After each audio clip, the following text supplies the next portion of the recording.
Today's guest, Amadeo Falce, is the founder of Blue Dove Coffee, a viral coffee cart near Union Square in New York City that recently opened a permanent brick and mortar location on Canal Street in Lower Manhattan. Amadeo was previously an Army paramedic and started a roofing and solar installation company that hit $17 million in revenue at its peak. He left that all behind to start Blue Dove in September of 2023, and he says he's worked harder in his coffee business than he ever did in the military or roofing. After a few months, Amadeo went viral for his day in the life videos where he would wake up at 2:30 a.m. to drive, prep, and work his coffee cart and arrive home at 9 p.m. at night. He did this for the first 6 months straight, 7 days a week. In this episode, we dive into how Amadeo didn't pay rent on his coffee cart, built his physical location for a few $100,000, and aims to hit $5,000 to $6,000 in daily sales at his brick and mortar location. We also learn about the downsides of operating a coffee cart, the negatives of going viral on social media, and the costly mistakes he's made building his business. This is an exceptionally transparent episode and a must listen for anyone interested in starting a coffee shop. Welcome to Opening Soon, a podcast where we interview retail founders about how they started and run their brick and mortar businesses. I'm your host, Alan Lee. I run Signs and Mirrors, where we make beautiful signs and furniture for retail stores. I also help run Photolab, a self-portrait studio with locations in New York City and Houston. Amadeo, thanks so much for joining the Opening Soon podcast. No, I appreciate it, man. I appreciate you having me on. Yeah. So I'm really excited to dive into Blue Dove and what you've built there with the cart and also your new opening on Canal Street. But before we do that, I'd love to get a little bit more about your background and how you started. Yeah, I mean, my background, I mean, it goes kind of all over the place. I first, when I got out of high school, I played college football for a year, ended up getting hurt, and then I decided after having surgery, I decided to join the military. So I was in the Army, 4 years active duty, 4 years reserve. When I got out, I ended up getting into sales, ended up doing pretty good with that. Started a roofing and solar company, Mm, and I ended up selling part of the company. And my passion, though, has always been coffee. I come from like an Italian family, so like ever since we were little, we were drinking like the coffee out of like not per se like the espresso machines that I'm using today, but we were using like mocha pots, making espresso. So that's always been a passion of mine. And when I sold the other company, I decided to like, on this time when I started a company, I wanted to pursue something more of my passion. So I decided to start Blue Dove Coffee from that point once I moved to New York City. okay, cool. And what were you doing specifically in the military? And yeah, could you talk a little bit about that? Yeah, very very different for what I'm doing right now. I was a paramedic in the Army, so that's something I always thought I was going to pursue. I thought I was going to go um, be a paramedic at first, then either go to PA school or go to medical school. Hmm. But I did, after going to school for 4 years, I really didn't want to go to school for another like 4 to 5 to 6 years and just spend the rest of my life in school. So I decided to pursue the entrepreneur side because I did go to school for business. So I decided to do that instead and not be in school the rest of my life. But I yeah, no, see. I was a paramedic in the Army. Really enjoyed my time as well. I feel like it was something that I always needed. I had a lot of energy, but wasn't always directing it into the right spots. So joining the military, it really helped me like put my head on the right way and focus that energy into the right direction. I like that. And then you also mentioned that you're doing sales and doing roofing and solar, and you're doing pretty well at it. Um, what do you think made you a good salesperson? Uh, you know, I was very, I wouldn't say So for the 3 years that I was a sales rep, I was salesperson of the year. And I wouldn't say I was the best salesperson, but I always outworked everybody. In the morning, I would wake up at like 3 or 4 o'clock in the morning, start going over the appointments that I had for the day, start like mapping out neighborhoods that I wanted to go into and knock those neighborhoods. And we did a lot because it was roofing. We did mainly storm damage. So Mm. I would pull up this app that we had called Hail Recon. It'd show me all the neighborhoods that got hit by like a recent storm or when they got hit by a storm.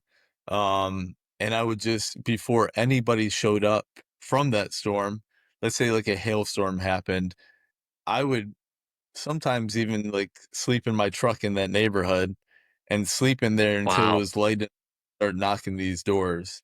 So I would get out, people would see like, oh, like the whole neighborhood a lot of times would come out, see the damage that they had, whether it was like a tornado or hail damage.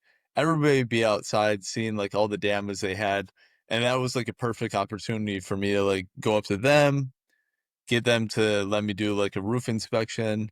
I would get up on the roof, do a 10 by 10 square, circle all the hail indents or mark all the shingles that had like wind damage, take pictures of those, show them to the homeowner, go down, and then pretty much get them to sign like a um not a contract, like agreement saying that, hey, I'm gonna file the claim for you guys um, on for the damage that you have on your roof.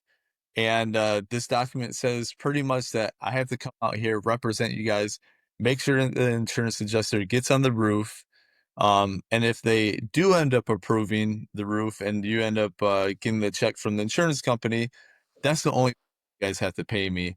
If not, the inspection's absolutely free, but I'm going to do everything in my power to make sure that this gets approved and I'll represent you guys. And I was selling probably like 200 to 250 roofs a year myself as a sales rep. And then I started building Wow. my team, and I had a team of guys that I was just making overrides off of. So I was doing pretty well when it came to sales, and that sparked my interest and started my own company because I was like, if I'm generating a few $1 million a year for this business, I already recruited these people myself for my team. Like I went out, hand selected these people, found them for my team. So a lot of those guys end up coming with me to my new company, and then we just end up crushing it. I think the first year, we didn't do crazy numbers, but first year there was only a couple of us. We did like 5 million in sales, and then by year two, Wow. we added solar to it, and we did around 17 million in sales. And me and my old business partner, starting the business, we were best friends. At the end of the business, we didn't really see eye to eye. So we had like two options. Either he was going to sell me his part of the company, which he didn't want to do. So I ended up selling him my part of the company and then end up pursuing my passion in coffee. Wow. Um, I really love that story because I think when people typically think of good salespeople, they're thinking of someone who's well spoken or knows how to say all the right things. But your story is mostly about hustle and predicting when storms are going to hit, sleeping outside, the neighborhoods being the first to get there and providing them a good opportunity because they don't have to pay until the insurance pays. It's like a no brainer. But most people aren't willing to do that. Yeah, most people were not willing to do that. There was some guys that were like, I mean, they could sell like anything to anybody, no matter the situation. They just didn't have like the grit. If they didn't see the money right away, then they're out. They just didn't have what it's like took. And I feel like a lot of that came from like my childhood playing sports. Like my parents, they were very like, you gotta stick with something. If you're gonna do it, you gotta do it the right way, you gotta stick with it. And then the military on top of that, like when you join the military, a lot of people don't know, but like you signed a contract, you're not going anywhere. Like you have to do this. And like whether it was basic training or being at my duty station, like we're waking up at like 3 or 4 o'clock every day. We're getting ready, we're doing PT, we get in that routine, and it's something like you have to do. So I took a lot of things from sports and military, and it just like to me it was just easy. Like I was like, oh, I just have to work as hard as I did in sports or in the military. And if I do that, I'm gonna beat everybody else because a lot of people just don't have the work ethic. And I'm not saying like I'm not like being well spoken helps a lot. Like the way I look helps a lot as well because a lot of contractors like they're really like rough around the edges. So when people would see me compared to the guy that like looks like he like I was sleeping in my car, but the guy that looks like he slept in his car, they would probably rather go with me instead. So it was a combination of working harder, the energy that I was bringing, and all these things just helped me be really successful Yeah. in sales. Helped when I had my company, like I wasn't the owner that was just gonna be like, oh, like I have this company now, I can have everybody else do the work for me. Like for the first year, I was outside like knocking doors every day, um, bringing like the people that I hired, like I would bring them with me. They would be knocking doors. They would be with me on like every door, getting up on all the roofs. I was training them to do all these things. So I wasn't just sitting behind the desk. And a lot of people don't realize like when you do start a business, it doesn't just mean that, oh, everybody else is just going to do everything for you. And a lot of the people that end up going out of business, those are the things I think they usually do. They're just like, oh, I've been working hard for a while. Now I'm the boss. I don't have to do these things anymore. And it's not like any business is not some sexy business where everybody just takes that workload off you. At least for the Yeah. first couple, like you have to get your hands dirty, roll your sleeves up, and do all these things that you really don't like want to, but you have to do it in order to be Yeah. successful. Yeah. And I think this is really great foreshadowing into obviously the crazy work ethic that you've had, starting Blue Dove. But before we get into that, I mean, you said you were doing what, 5 million and 17 million in sales doing roofing and solar. Like, I know there was the, sort of breakup with your founder, but like, why not start another roofing and solar company? That seems like an incredible opportunity. It is, and I do love the coffee industry. But I do probably within the next like 3, 4 years, I do plan on selling this company. I want to build it up to a certain point where we're probably doing around like $10 to $15 million a year in sales. At that point, I'm probably gonna find somebody to buy the company, whether that's within the next like 2 to 3 years or maybe 4 to 5 years. I plan on doing so. And at that point, I'm probably going to get back into having a roofing and solar company. So that is ultimately the plan. Um, but as I said before, like if I'm going to do something, I'm going to stick with it. I'm going to get it to a certain point, um, that I'm able to sell the company and then pursue that. Yeah, Okay. like it, I think about it all the time. Like I do miss roofing and solar. Um, but I love what I'm doing now as well. Yeah, no, I love that. And then, not to belabor the point, but for, in solar and roofing, like off of 17 million in sales, like what is actually profit coming off of that? Like what are the typical margins you get in roofing and solar? Now roofing is extremely high because the insurance is paying for these. If there's storm damage roofs, the insurance company's paying for that, and the insurance company pays a lot of money. I think the average roof that we are doing is around like 30,000. But we've done roofs that are like $200,000 to $300,000 as well. So Whoa. it depends. And profit, it ultimately depends.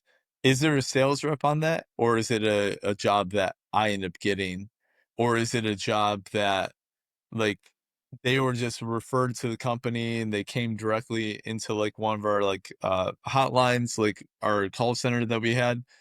If it was that, like the profit, it just varies. If it was a job that I generated, the profit was around like almost like 70%. Wow. If it was a job that a sales rep was on, then the profit was usually around like 40 to 50%. And if it was one that came into our call center, it'd be a sales rep would be on that. That would probably be around like 50, yeah, around 50%. So the profit margins were really big. I'm not, while I do believe in solar and I think it's a great idea, um, I think it's a very uh unregulated, yeah, unregulated, shady business. You hear about sales reps lying through their teeth all the time, saying it's gonna like offset the whole bill and this and that. And a lot of it is just like misinformation coming from like the companies that they work for. Like the companies will tell you like, oh, like this is what you need, and the systems will like tell you, or like the actual system that you use on your laptop will tell you that it's gonna offset it fully, but then it really doesn't. Or a lot of times the homeowner like thinks that they have this so they can use as much power as they want, and they can leave the lights on as much as they want, and this and that. And then they get frustrated because it wasn't explained properly. So while I do believe in solar, I don't think it always does exactly what the homeowner wants it to do, or a business that buys it wants it to do. I don't think it's fully there yet. And I don't think it's regulated enough that sales reps or any of these companies that lie about this stuff actually get in any trouble or anything, Yeah. which I don't think is great. Because Yeah. it's kind of just like the wild, wild west at that point where anybody can say anything and make a quick buck. A lot of it as well, like it may not be regulated on the sales part, but there's extreme regulation on the installation part.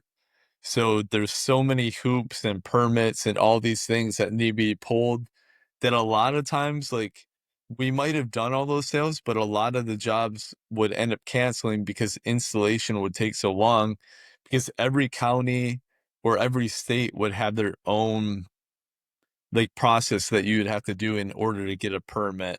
And some of them would take like, let's say Las Vegas, like we had a location out there. Las Vegas would be same day permits. So I could sell Yeah. that next day I could install that. But let's say South Carolina might take like it might take 4 or 5 months to get all these things that we Wow. need to get that. And a lot of people, a lot of sales reps are gonna say just so they can get the sale, like, oh, it's gonna take 2 months. And then it ends up taking like half a year to Mm. a year to get them fully installed, and people get frustrated, and you can only tell them so many times that it's pushed back before they cancel. So solar, not as much profit. I think those jobs probably have like 30 or 40%, but has a Yeah. fair inflation rate. Yeah. I think we can do a full episode just on roofing and solar, but Yeah, just to no. jump, yeah, no, this is super fascinating. But just jump back into to Blue Dove. Okay, so now you have a love for coffee. You've grown up with it. Um, Tell me where you go from there to starting the coffee cart. How'd you get your location? Uh, I've seen a lot of your day in the life videos, so maybe give the audience a brief description of some of those as well. Yeah, so first off, when I did move here, I ultimately planned on just doing brick and mortar shops, like just doing brick and mortar shops, but I end up going to this just to like brush up on my skills and make sure that I was on par with all like the baristas in New York City. So I was making like a quality product. I ended up going to this school in Brooklyn called Procreate Coffee. So Hmm. all they like you go there, it's like a 1 week class. They teach you like the latte art, how to pull a good shot, all these things. So I did that for a full week. I end up meeting this guy. who's currently working with me right now. He's one of the managers at my Soho location, Lewis. And he ended up teaching me all these different things. He did an amazing job. And you know, with him, he ended up telling me, he was like, I know you plan on opening a coffee shop, but going right off the bat, opening opening a coffee shop is going to be so much liability for you. He said, I know that you mentioned in the beginning of class that you're a disabled veteran. He's like, they have this program right now with the city, with the Department of Consumer Affairs. You can go there, you can apply for a permit. It's like usually these permits can take 30, 40 years because it's a lottery and the program's kind of closed off right now. But because you're a disabled veteran, you can get a permit within 2 to 3 months. So I started diving deeper into that. I started looking into that. I went to the office in FIDI, and I ended up getting a permit within 2 months. I also, just so I could be as smart as possible when it came to like my spending, I ended up going out to Michigan. My brother and his wife, they have a huge shop out there. They build parts for like fighter jets for the military, so they have all the tools, like all the welding equipment, all these different things that we needed.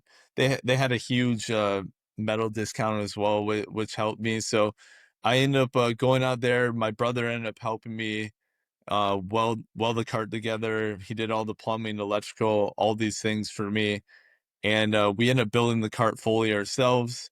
I ended up Wow. towing that back again, and then I ended up, at first I set up at Bryan Park, and wasn't getting too much traction there. I was getting a little bit, but it didn't have the right amount of foot traffic that I thought I needed in order to be successful.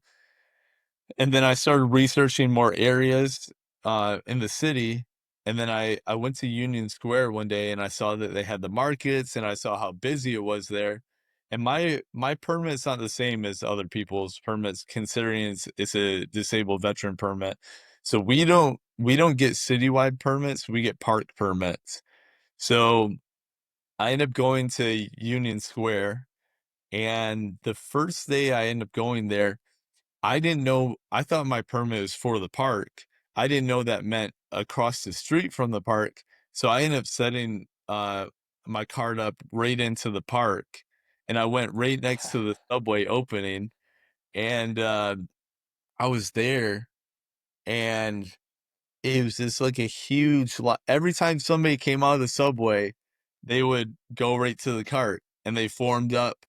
And that first day, I did like almost like 3,000 something dollars in sales. And I was like, because right at Bryant Park, the day before, I ended up doing $500. And that was like the cap that I was doing over there.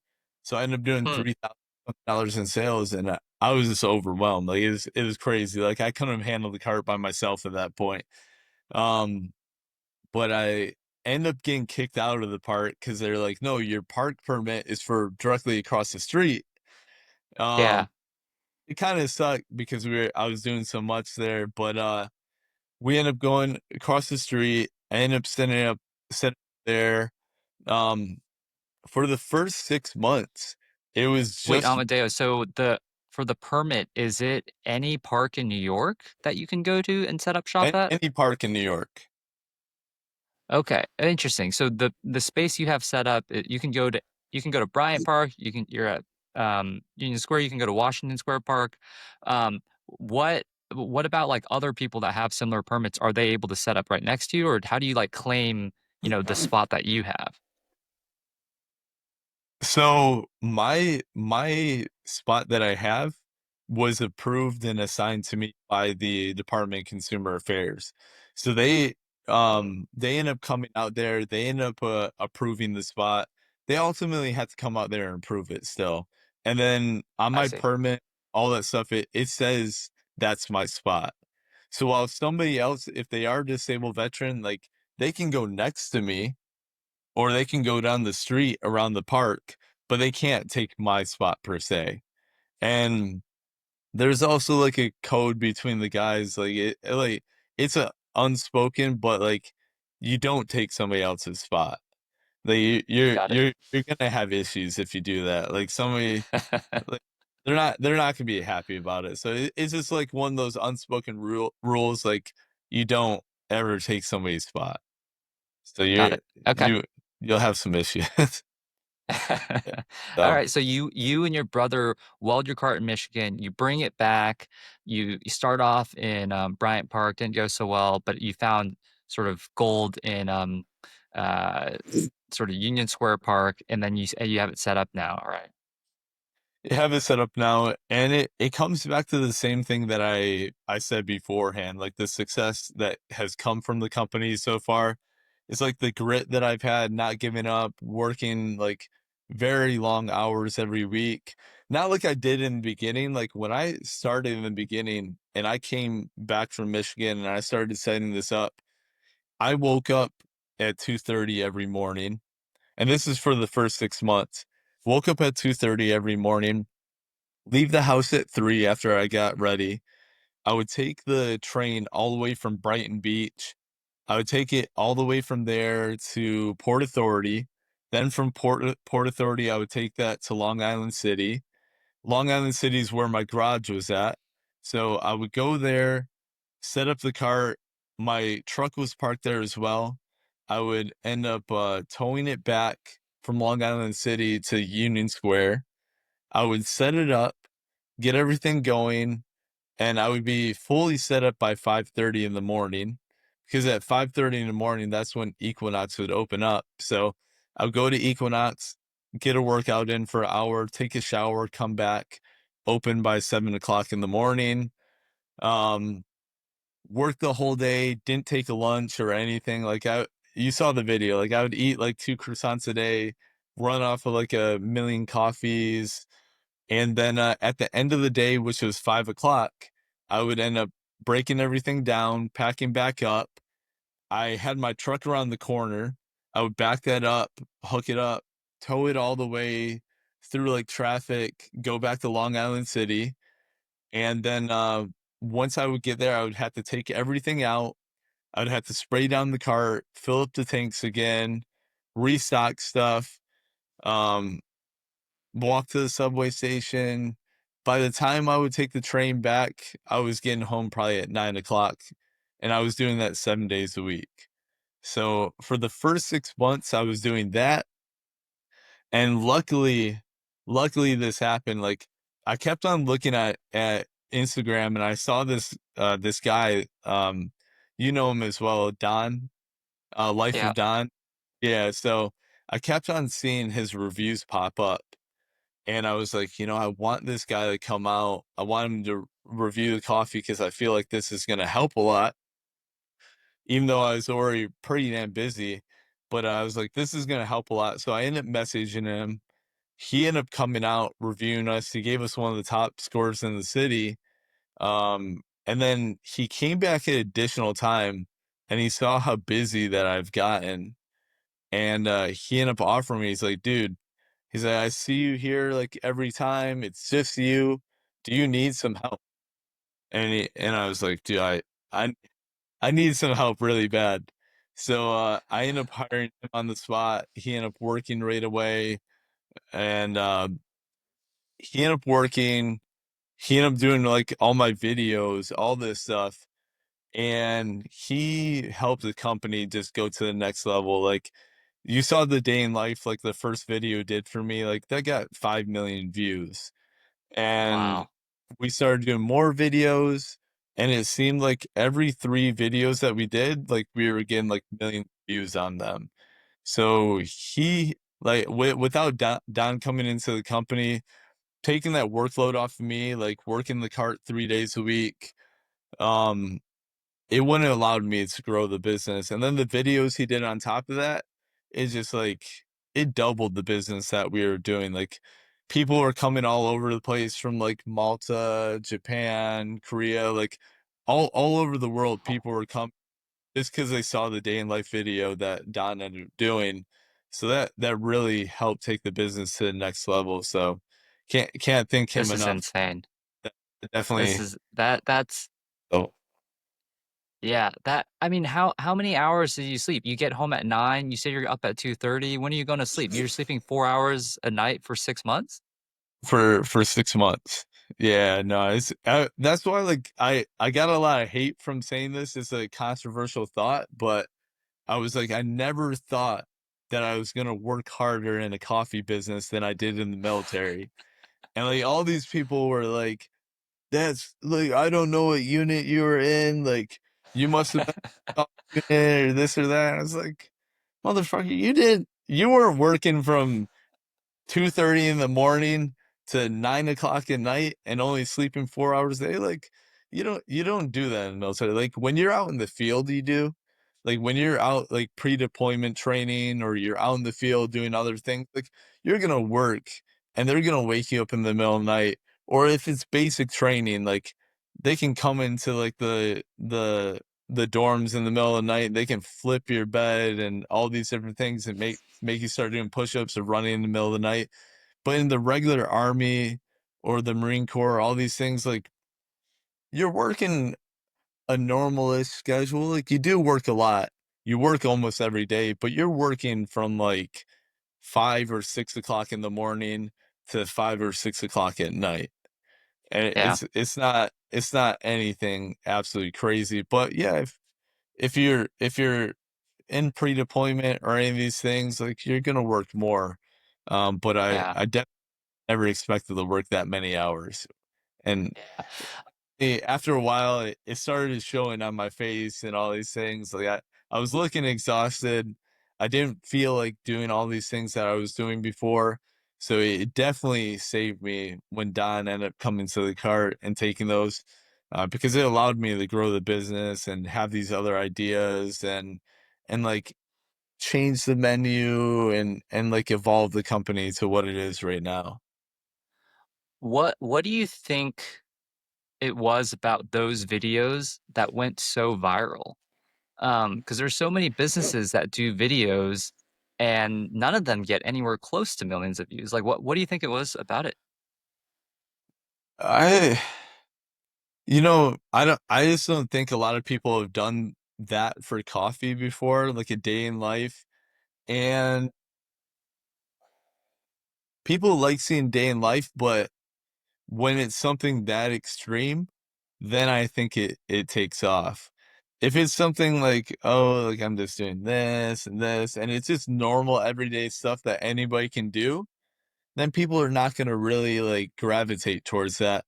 But when it's something that's so like far above and beyond, like somebody getting up at 2:30 in the morning, doing this and like religiously doing these things and not giving up and keep on going, like people want to root for somebody like that and they want to get behind it and they want that company to grow and they want it to become something huge, compared to something that's just like average that anybody can do. And Yeah, there's a lot like not only people rooting behind that, but there's people that also hate on that as well. Like there's like all the videos that I do, a lot of them evoke like emotion and people get like just as much as somebody wants to root behind me, happy about it, like the people that are gonna hate on the videos and say that it's fake or say that I'm not really doing that or say that like in my last video that I have like a bad attitude, even though it's like a skit, like a lot of that stuff is gonna drive that as well because like emotion, like emotion evoking videos, they just like shoot up the views and all that stuff that you're gonna get. So I think it's a combination of a lot of things. Um, but yeah, other than that, okay, I mean, I'm just happy that it happened in the first place. Like I wasn't big in social media beforehand. Like I didn't know what I was doing. It just like ended up posting it. I clicked and then I like looked later and I was like, oh shit, like it's got 600,000 views. And then the next day I was like, damn, it got like 1.2 million views. And then within a couple of days, like wild. 3 million views and it just kept on growing and growing and growing. So I honestly don't know what I did, but those are the things that I gathered from it. Yeah. Um, what did that translate to in terms of sales, number of cups sold? Like, give me a sense of like what you're doing before and like what you're doing after. So we beforehand, I was probably doing 900 to $1,000 a day in sales. And then once I posted that video and we posted a couple more videos, it went from like 900 to 1,000 to probably like 1,900 to 2,500 a day. So it just like went through the roof. And a lot of people don't know this, but because I have a disabled veteran permit, I don't pay rent at all. That I don't have like the like a lot of these guys that are out there, like they're paying $15,000 a year just to have that permit because they're renting it from somebody else. So me, Yep. like I don't have to pay any of that stuff. So it really helped me be able to put that money aside and be able to grow like the business and open my next location. And I did at first, like I was like, I'm just gonna have like a million carts. But these carts, like while I do love it and it gave me my start in the business, there's so many moving parts when it comes to like stuff getting delivered, when it comes to like that cart being on the road, like these things they have very like stiff like suspension, so it's bouncing up and down on the road. So there's a lot of maintenance things that go on with it, and a lot of expenses that end up adding up, a lot of repairs, um, which ultimately like pushed me to the fact of like, I may be making all this money with this cart, and I might not have rent with this cart, but I'm paying a ton in maintenance. And this might not be the best for like the espresso machine that costs like a ton of money and all these things. So I'll probably end up doing like $12,000 espresso machine just bouncing up and down all the time. Not for it, but I'm probably gonna do a few more carts just to like get us into like other neighborhoods and kind of break open neighborhoods. Um but those ones I'll probably end up moving around. Like I'll probably go into a neighborhood, post that cart there for a few months while we're like deciding if we're going to be in the neighborhood, if it's going to be a permanent thing. If it ends up doing very well, we'll end up putting a shop there, and then we'll move that cart to the next neighborhood, open that up. If it does well, we'll open a shop there and keep on doing that again and again until we're throughout the whole city. That's so smart. That's so smart. Because you have this advantage with this cart that you can move to different parts of the city as well. Um, and then from 1,000 to basically 2,000 plus, you doubled your revenue from what 300 a year to almost 700 or 700 plus, and then that gave you the confidence to then open up your physical store now in Soho. So could you talk a little bit about that as well? Yeah, I mean, it's definitely a decision that I thought about for a while because there isn't a lot of liability when it comes to the carts because I'm not spending money when it comes to like the rent or things of that nature. So it would have been an easier move for me. But the like the vision I have for the company, the perception I want to give like of the company of like I want to be a high-end like coffee brand, like high-end Italian coffee. I wanted to give that perception. And while the cart is cool and we have a lot nicer cart than a lot of these places, like it's like very like appealing to go there compared to some of these other carts. Um, it just wasn't the direction I really want to go. Like I want to have very nice spots in good parts of the city, like Soho, Nomad, Flatiron. I want to be in these parts of the city, and the cart, while it could help me grow faster, it just isn't gonna give that perception of what I want for the company.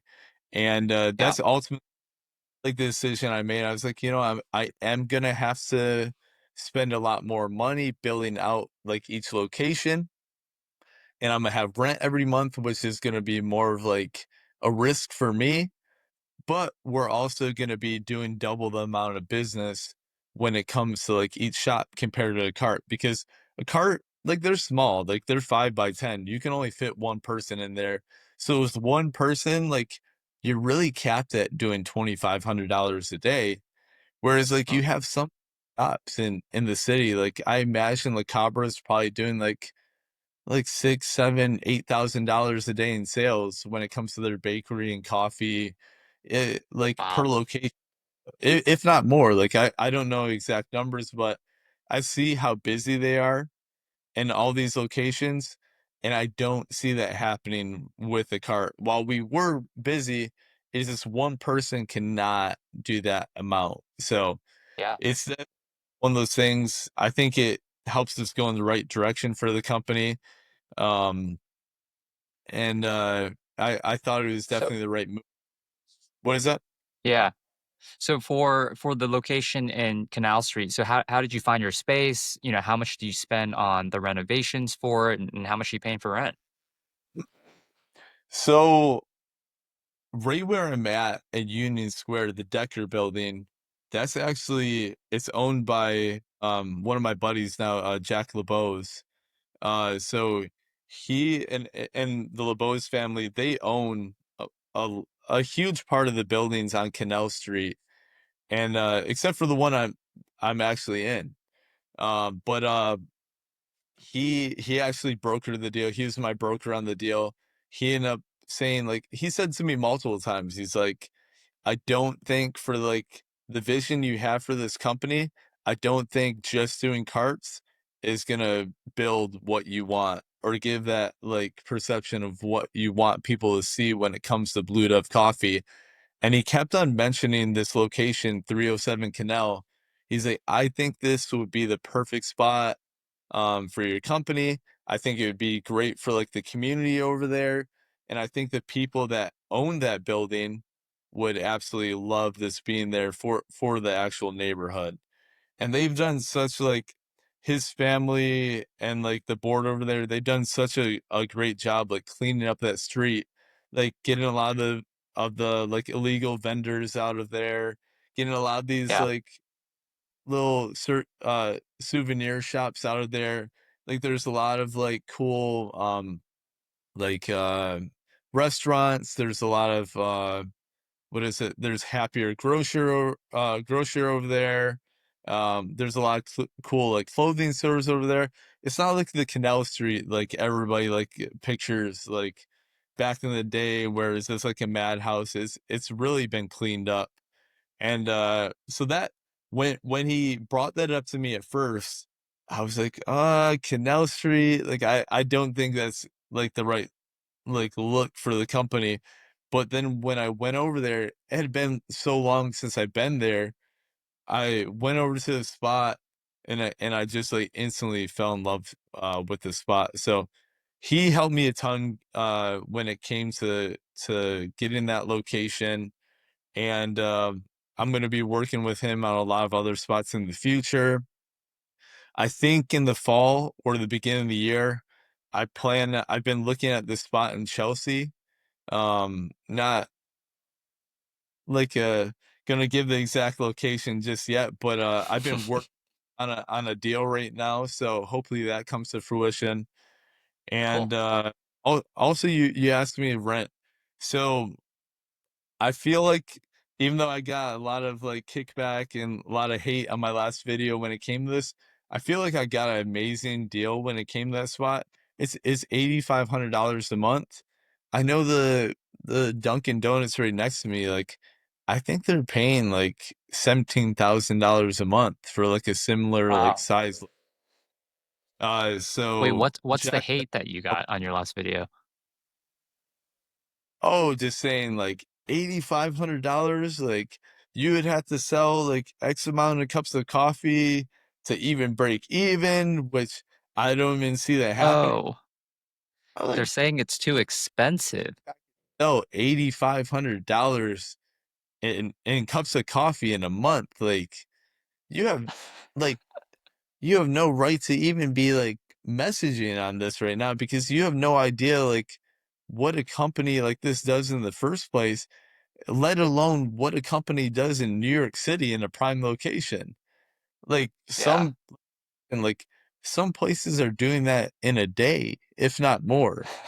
So a lot of these people, they like they just like hearing themselves like talk or whatever, Yeah. like their own voice, and they have no idea like how a business operates, a coffee business. They've never done it before, but they just want everybody to hear like what they're thinking. So Yeah. it I look at my video on TikTok. I just got like a lot of crazy like hate comments, but it comes with getting a lot of views on the videos, a lot of crazy people in the world, but it just yeah. comes with the territory. Yeah, I mean, I've obviously been to your Canal Street location quite a few times, and people don't realize 8,500 for that is an incredible steal. And I Yeah. think just New York rent in general is just so ridiculous. But a lot of people don't realize. Um, so how is it doing? How's the store? It's been like a couple months now, I think. You know, are you reaching the goals that you wanted? Can you share any numbers? So I'm not reaching what I want yet. I mean, we're only 2 months into it, but let's say this, like day one, 2 months ago, we did like $700 the first day. And I was like, damn, if we do this, like I don't maybe I'll make 8,000 in a month. But yeah, so that was day one. But by month two, we're ranging from like 200 or 2,000 to $2,500 a day. So it's steadily going up every week. And me and I have a business partner on this as well, Sean, who he helped me get in this location. He invested a decent amount of money into the company as well. Um, Me and him were always like brainstorming on this, trying to think of ways to like grow the business. I also have like an operations manager and I have a new marketing manager as well. Both of them, they're helping me grow the business and helping me like take it to the next level. And we're having all four of us, like we're having meetings every week. We're going over new ideas, like even as simple as like in the front, we we're changing out the clothing rack and coffee rack. We're changing that to open cooler. So we're gonna have like San Pellegrino sodas, the Hmm. uh the Aquapana glass like still waters, San Pellegrino like sparkling waters. We're gonna have the spoonful overnight oats, and then we have this Italian sandwich shop that's gonna be making these sandwiches for us in the morning, and we're gonna have like ready to go sandwiches. That's probably gonna get us to like 3,000 to $3,500 a day. But the ultimate goal, like, I want to be doing five to $6,000 a day for this location. It's a prime location. You have Subway right there. You have all these people coming. Like, maybe not as many vendors as before, but a lot of people are still coming. They're coming over there after buying stuff. It's a busy location, and Yeah. especially as the fall comes, more people are going to be wanting a place that they can come in, sit down, have a cup of coffee, maybe have 2 to 3 cups of coffee because they're working there all day on their laptop. And we have plenty of like, as you've seen, like we have the couch, we have 2 accent chairs, we have like 8 tables. We're adding a few tables to the coffee bar as well. So we'll have like 4 or 5 spots that people can sit at the bar. So there's a lot of little things that we're changing on a daily and weekly basis to make sure that we're going to the next step. We're also adding a fall menu, which I'm going to be releasing that on Tuesday, and that's going to go into November 31st. And then after November 31st, we're going to be coming out with a select like winter menu. So there's a lot of little things that we're always changing to make sure that we get to that next level. Yeah. No, I love that. And congrats on the growth already in a couple months, and I know I it's just gonna appreciate it, get man. better from here. So, I and appreciate I wanted to it. touch briefly upon the funding and where does all this money come from? So maybe if you could break down how much it costs for the cart and then how much it costs for the build out for the store and if it was personal funds. I know you raised some funds. Yeah, that's a good question. So when I started off with this, like, I had a decent amount of money saved up already from like have my own company and like being in sales. Um, so I already had a decent amount of money saved up. But I also like on top of that, like I end up raising from SMBX, which is like a crowdfunding platform that like uses your like I was one of the perfect candidates when it came to that because I have a big following on social media. So it uses your own platform and then it uses the investors that they have on their platform.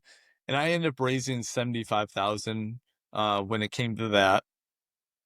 And then from my other investor, Sean, ended up raising almost a couple $100,000 as well. Um, and then yeah, I mean it's like people also like on that video I posted, they're like, you wouldn't ever spend a couple $100,000 on that spot. And they're like, if I would have built that out, like it would have cost me like $50,000 max, or like, and I was like, you have no idea what you're talking about. For one, my down deposit for that place was $50,000. My Wow. express was $25,000 to like build a bar like that. $1,000. You had the floors, which are like $5,000. You had the walls, which are like $10,000 because they're made out of concrete. Um, there's so many different things that end up adding up, and like you have to pay your contractors, you have to do this and this, and then you end up spending a couple $100,000. So I have that. Um, I've probably spent a couple $100,000 right there. Um, like, and it's not even that. Like, you also want to have extra money saved up. Like I wanted to have 6 months of expenses saved up in my account.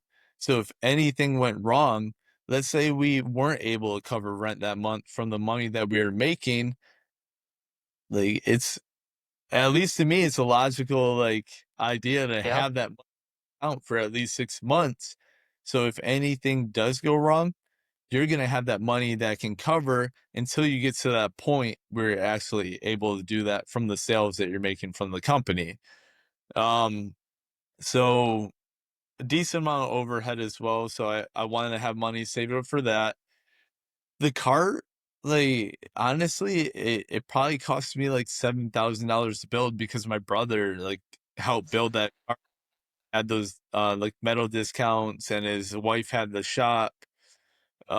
So that helped so much because I went to Long Island City and I gave them the plans for the cart, and they were like, "Yeah, this is going to cost you 30 or 40,000 bucks, like 30 on the low, Wow. 1,000 on the top end." And I was like, "I'm not spending that much money on a 5x10 cart. Like, it's not going to happen." And like a lot of that also, like it's so expensive because it's being made in New York City. Like the Yep. prices for metal Exactly. and all these things are just like exacerbated by that. So end up building that. That saved a ton of money. We had a lot of hiccups along the way as well, like a lot of things that we had to change in the cart because I'd never done this before. So we had to change out a lot of things, had to have a lot of repairs. Um, I bought a generator. That generator was so loud that they wanted to kick me out of the place that I was at because like it was waking up the neighborhood. Like I was turning that in the morning, and they're like come like people from the building were coming out and they're like, you gotta shut this off or I'm gonna call the police. And what am I gonna do? So I had to go out. I just bought that generator for like $1,500, and then I had to go out and I had to go to Honda and I had to buy like a $5,500 like Honda generator. So that we bought this one espresso machine that we thought was gonna hold up for like the situation we had. That was like $7,800. It was a San Remo U. So we bought that. It ended up not being able to keep up. So then we bought another San Remo U. Ended up being a huge mistake because that wasn't able to keep up as well.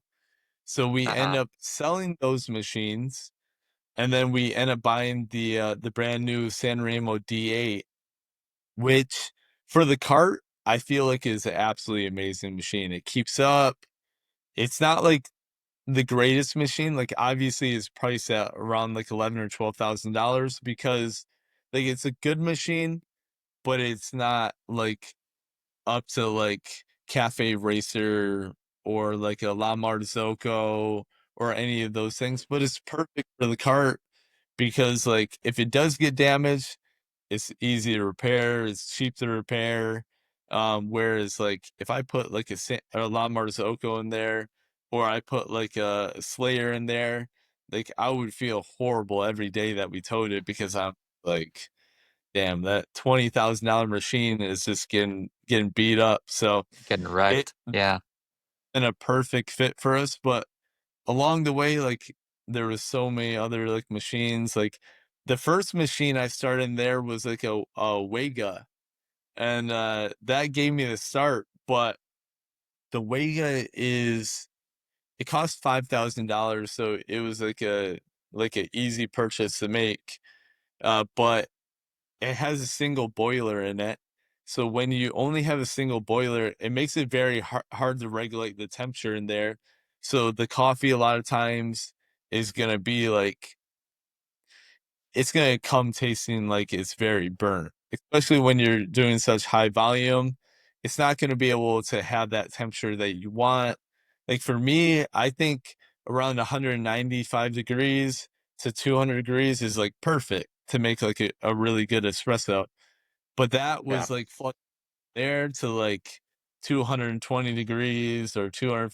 It was just getting so hot as we kept on making more and more coffees, but the current, like, the D8, that has 2 boilers in it, so it's able to have, like, a boiler for, like, the steam ones, and it's able to have a boiler for, like, the group heads, and you're able to change the temperature of the group heads to make sure, like, it's that consistent espresso that you want that has that, like, perfect taste. Yeah. Um, I think this is a great quick primer on sort of how complicated pressing, or pulling good coffee can be. And I remember when we met up at your store, you mentioned your new machine was $25,000 or something like that. So it's Yeah. uh it's different from what you can make at home. That's for sure. No, definitely, yeah, like, I mean, I'm a little privileged to say, like, I have, like, a San Remo U at the house, like, I Oh, can make an amazing cup of coffee that I can make at a coffee shop, but a lot of people are gonna have K-Cups and all these things, and it's definitely it's not gonna be exactly. like coffee. So, it's definitely there's so many, like, you look at this Slayer, and it has, like, pressure profiling, all these different crazy, like, settings in there, like, it's like a spaceship almost, like, all the different, like, buttons, all these things that it has, so you can make, Yeah, like, the best cup I've ever had on that machine. nice. Um, Amade, I know we're running up a little bit on time, but I wanted to ask you, you know, given the journey that you've been on over the last, 4 or 5 years, starting with the cart and now with your physical location, and knowing what you know now, if you could go back, is there anything that you would change? Yeah, just not start this company in the fir no, I'm kidding. Um, no, Go you know go what, back to roofing. yeah, go back to the roof and not do this at all. No, um, no, I do love this industry. It's been a huge learning process for me because I've never done this. Um, I wish I would've done more research on the machines, because that would've saved me a huge headache. everything when it comes to like the city, like the permits and all these, they're so vague on all like the rules and all these different things on like how you should. They don't even really have a set in stone way that you should build the carts or any of these things. So there was so many different things that I had to change. All these things just amounted to be so much wasted money that we've made back. So that's great. But like I probably wasted like $75,000 in like mistakes. And it's like it sucks to say that, but a lot of times like the best way to learn is making mistakes. And it shows you like, damn, like I don't like feeling like this. I don't like losing this money. But because I've done that and I've learned from this, I'm not going to do that ever again. So it's Yeah. been a great experience for me. Um, and I've loved the process, even though it's been extremely like stressful and tiring. I've learned a lot from this that I can even like someday if I do sell this business, that I can apply to any other business. And like I've said, like I've worked harder in this business than I did in the military, than I did in sports, that I did at my last company. And I know now, like if I even apply like a fraction of what I'm doing at this, any other business that I'm gonna do, like if I apply that, it's just gonna like explode once I start it. I love that. Um, Amadeo, yeah, I really appreciate you coming on the podcast today. And if the audience wants to follow along or reach out, what's the best way for them to do so? Yeah, I mean, the best way would be going on like the Instagram Blue Dove Coffee. Also my TikTok as well. I would say those are the best way to follow the journey. We're always posting. I also have a new marketing manager, so she's posting stuff on a daily basis so we can be more consistent with that because a lot of that beforehand was just falling on my shoulders and I was like, well, I'm at the shop every day. I'm doing all these other things. So like my operation manager has helped a ton and my marketing manager so they can follow. That would be the best way to follow at this point in time. Cool. We'll include all those links in the show notes. But Amadeo, thanks again, and excited to see you in person at one of your shops, either the Cart or the Soho location. Awesome, Alan. Well, hey, like I said in the beginning, I appreciate you having me on the first place, and I hope you have a great rest of your day. Of course. Thanks for listening. If you like this episode, feel free to visit openingsoonpodcast.com for all of our episodes online. If you run a retail store and need updated furniture or signage, please feel free to visit www.signsandmirrors.com. Lastly, if you have any feedback or like to be a guest on the show, email me at alan, ALAN, at signsandmirrors.com. I promise I'll respond. Thanks for listening.